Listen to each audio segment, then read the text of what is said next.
3 రోజుల క్రితము ఒక బస్సుతో ఒక యాక్సిడెంట్ అయింది.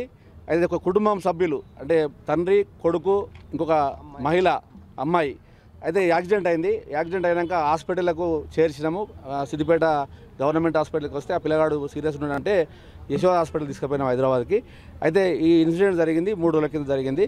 సరే హాస్పిటల్ ఆ టెన్షన్లలో ఉండడము కొద్దిగా ఈ 2 రోజులు అయింది. అయితే ఈరోజు చిన్నకోడూరు పోలీస్ స్టేషన్కు ఆ బస్సు ఎవరైతే ఓనర్ ఉన్నాడో ఆయనకు సంబంధించిన ఆయన పిలిస్తే ఆయనే అమర్యాదగా ఏమంటారు ఇరిస్పెక్టల్గా అంటే రెస్పెక్ట్ ఇవ్వకుండా, గౌరవం లేకుండా, రెస్పాన్స్ లేకుండా ఆయనే ఎట్లా అంటే నోటికి వచ్చినట్టు అట్లా ఏం చేసుకుంటారో చేసుకోపోరి, ఎట్లా ఏమవుతుంది అవుతుంది, ఇన్సూరెన్స్ ఉన్నది అదే వస్తుంది లేకుండా లేదని అట్లా వల్ల ఇష్టం వచ్చినట్టు మాట్లాడుతున్నాయనే మానవత్వంతో మాట్లాడలేదు.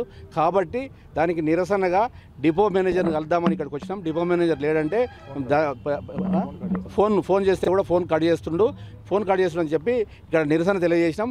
ఈడికెళ్ళి ఇప్పుడు మేము రూరల్ పోలీస్ స్టేషన్కు సిఐ గారు రమ్మన్నారు. అక్కడికి వెళ్ళి వాళ్ళకు బాధితులకు చాలా పేద కుటుంబం, 12 ఏళ్ళ పిల్లగాడు, కాలు 3 జాగాలు ఇరిగింది, చాలా ఇబ్బందులు ఉన్న కుటుంబం అది. అయితే వాళ్ళని ఆదుకునే వరకు మేము న్యాయం చేసే వరకు సిఐ గారితో మాట్లాడి అట్లే ఆ డిపో మేనేజర్ గారితో అదేవిధంగా ఆ బస్సు యజమానితో మాట్లాడి న్యాయం చేసే విధంగా ప్రయత్నం చేస్తాం. మల్యాల టు గురాలగొంది మధ్యలో యాక్సిడెంట్ అయింది. ఆదిపెరమాన్ల గుడి దగ్గరలో అయింది.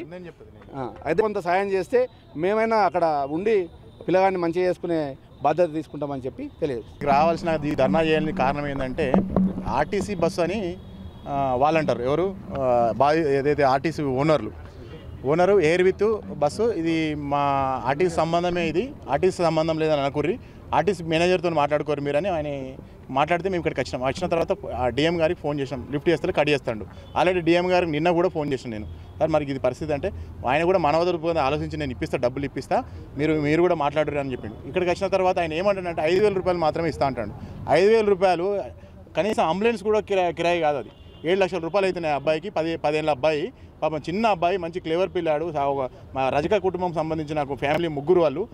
ఈరోజు ఇద్దరు కూడా ఆపరేషన్ అవుతున్నాయి గవర్నమెంట్ హాస్పిటల్లో. ఆ అబ్బాయి సీరియస్ ఉన్నదని యశోద తీసుకుపోతే వాళ్ళు ఏమి ఇన్సూరెన్స్ ఉంది, మీరు ఏమి ఇన్సూరెన్స్ క్లెయిమ్ చేసుకోరంటే మాకు ఇన్సూరెన్స్ అవసరం లేదు, ఆ ఇన్సూరెన్స్ డబ్బులు మీరే తీసుకొని మాకు ఆపరేషన్ చేయించండి అని మేము రిక్వెస్ట్ చేస్తే వాళ్ళు 5,000 రూపాయలు మాత్రమే ఇస్తా అంటారు.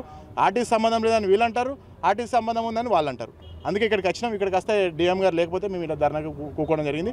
ఏమైనా ఇప్పుడు సీఏ గారు రమ్మని చెప్పింది కాబట్టి వెళ్తున్నాం. మేము మాకు న్యాయం చేసేదాకా మేము మాకు న్యాయం జరగకపోతే మళ్ళీ వచ్చి మేము ఇక్కడ కూర్చుంటాం.